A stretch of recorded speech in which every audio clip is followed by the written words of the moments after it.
जो नरेंद्र मोदी जी की का जो कॉन्सेप्ट था और वो गुजरात में शुरू हुआ था, गुजरात से वो गुजरात मॉडल फिर वो नेशनल लेवल पे लाए। कॉन्सेप्ट क्या था? कॉन्सेप्ट था मार्केटिंग, हजारों करोड़ रुपए की मार्केटिंग और डर, एजेंसी का डर, मीडिया का डर, सरकार का डर। अब हुआ क्या? अब देश में कोई उनसे डरता ही नहीं है। मतलब एक तरीके से रिडिक्यूल करते हैं।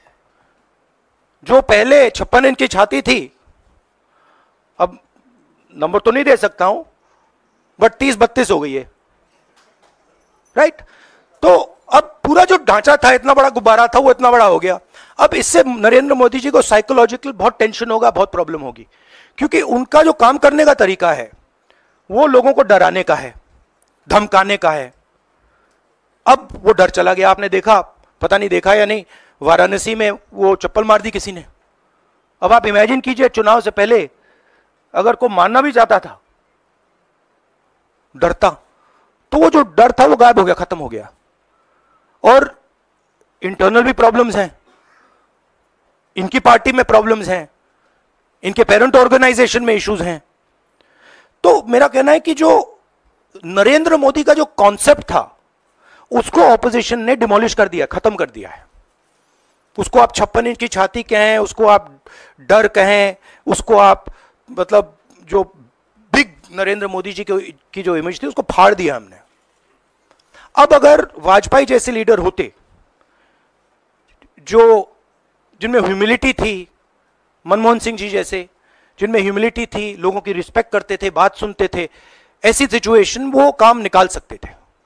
मगर ये नरेंद्र मोदी जी की स्टाइल ही नहीं है।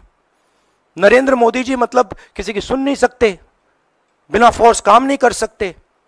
तो ये अब मामला है। और दूसरी बात, बहुत मजबूत ऑपोजिशन है, तो काफी मतलब इंटरेस्टिंग समय है।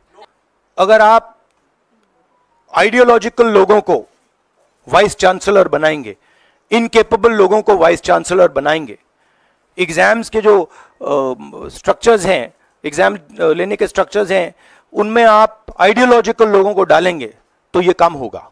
ये इसका सबसे बड़ा कारण BJP and its parent organisation ने जो कैप्चर किया है ये है।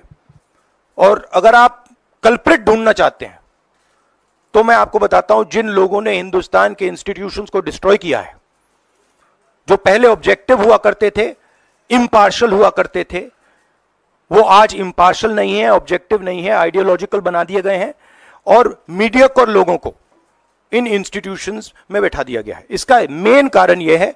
और इसका आप एपिसेंटर देखिए, पूरा देश जानता है, युवाओं आप सब जानते हो कि इसका पहले एपिसेंटर मध्य प्रदेश हुआ करता था। वहां पे 40-50 लोगों की हत्या हुई थी, ये तब शुरू हुआ था। आप जानते हो कि गुजरात में, उत्तर प्रदेश में और मध्य प्रदेश में इन चीजों का एपिसेंटर है।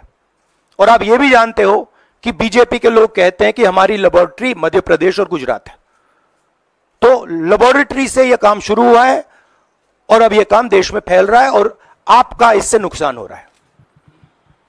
जब तक यह रिवर्स नहीं किया जाएगा, जब तक हिंदुस्तान के इंस्टीट्यूशंस इनके हाथों से नहीं छीने जाएंगे और इफेक्टिव, ऑनेस्ट, इम्पार्शियल लोगों के हाथ में नहीं जाएंगे, तब तक ये होता रहेगा। और मैं आपको बता रहा हूं, जब तक बीजेपी रहेगी ये बढ़ता जाएगा।